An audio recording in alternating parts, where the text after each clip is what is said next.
José de Arimatea, Nicodemo, subid a la cruz para iniciar el descendimiento del cuerpo de Cristo.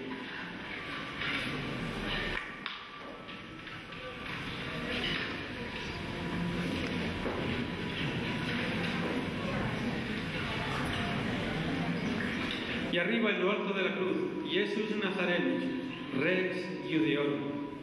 Jesús el Nazareno, Rey de los judíos. Sacamos el letrero de la causa de la sentencia.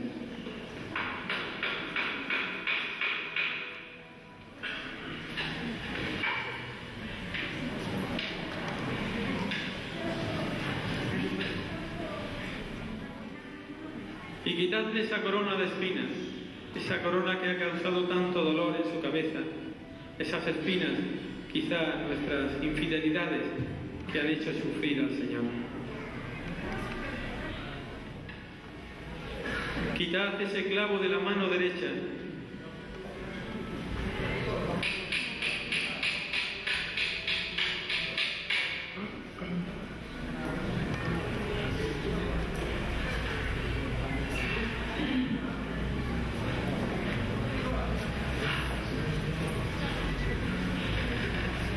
Quitad el clavo de la mano izquierda. Esos clavos lo han dejado sin respiración. Los clavos que lo han sujetado a la cruz. Esos clavos que tantas veces a nosotros nos atan a la injusticia, al dolor de los hombres.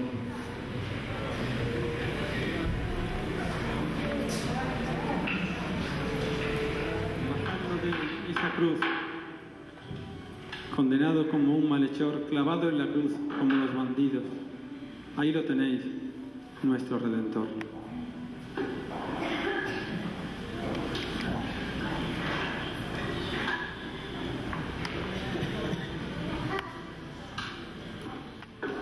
Sí, bajadlo de la cruz y presentadlo a su madre.